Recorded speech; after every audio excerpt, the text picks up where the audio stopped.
هلکه تاج محمده څه کیسه ده؟ ډاکټر صاحب موټرسایکل نه سټارټېږي. چې ده ته چوک ورکړه څنګه نه سټارټېږي؟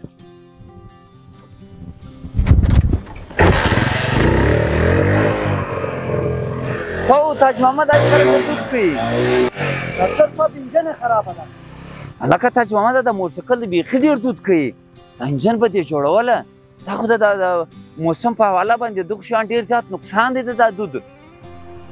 دا بې وخته چې کوم فصلونه رسېږي یا په ګرمي کې یخ راځي یا په یخ کې ګرمي راځي چې کوم موسمي بدلون چې راغلی دی هغه دا شیان ډېر زیات د دوی اثر دی ورباندې.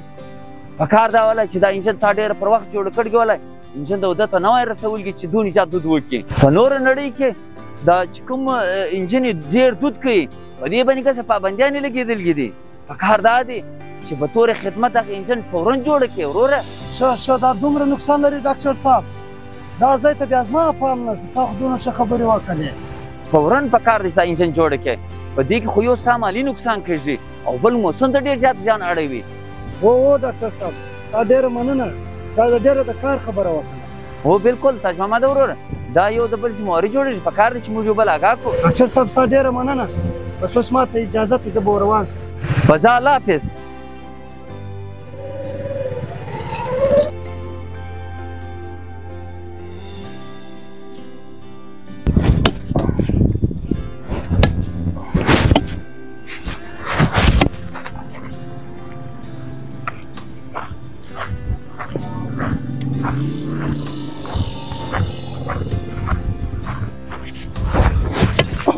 السلام علیکم.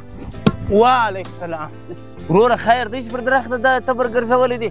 راسه خبره واره. وروره ډاکټر صاحب ته مې لکه زه دا درخته ماتومه دا شنغځی ماتومه.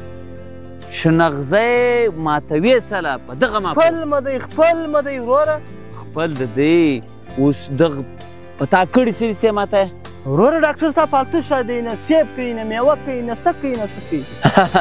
زه پوهېږم تاسې هغه درختې لکه واسې هغه درختې تاسو ته په فایده یې چې هغه میوې کوي په ظاهره ګټه لري خو تاسو د دغه ونو په فایدو نه یاستئ خبر. څه کې کاټه واستئ ته راسه زه تا پوه کړمه. ای ډاکټر صاحب دا شنغځی نه دی. د دا شنغسي زما په خیال چې 7 کاله کېږي چې ابا کرلی دی شنه کړی دی او د روپۍ ګټې ما نه دی دی. له پاتې دا دی ولیار دی پلیار کې ولیار دی. نور څه ګټه ته ګټې ته راوښه څه ګټه د دې په ګټو به اوس زه تا پوه کړم. شریفه وروره هر وخت ستا خوله کې ته نیولګې بیا وخته باران وسوی په ګرمي کې یخ رالی په یخ کې ګرمي راله دا ستا له خولې دا خبرې زه اورم. هغه ځکه چې دا موسمي بدلون را روان دی موسمي بدلون راغلی دی هغه دغه شیان موږ درختې کاټوو موږ درختې نه لګوو. په کار دی چې دا درختې موږ د کاټولو پر ځای نورې ولګوو. تاسو ورته ولیاړ یاستئ درختې کاټواستئ د دې نقصانونه ډېر زیات دي. باید موږ د وطن شین و زرغون کړو نو دلته به زموږ هوا صفا سي موږ به له ژونده خوند واخلو موږ به په ژوند کې مطمئن سو موږ به هر څه پر ټیم وي. بیا دا شنې درختې چې نه وي پر وطن باندې دلته به بیا ته یوه شپه نسې ته راولی. دلته به باران نه وي دلته به موسم ګډوډ وي. په کار دی چې دغه درخت تاسې نه کوي کاټ. ډاکټر صاحب ستا مه یې وهه ګټه لري ایله بېکو زموږ هم رزق پر خدای دی نورې به ولو. کور د ودان دا د ګټې خبره ده دا د ګټې په ګټه د زه ذمه وار یم. کور د ودان بس ډاکټر صاحب تبر کور ته یوسه. صحیح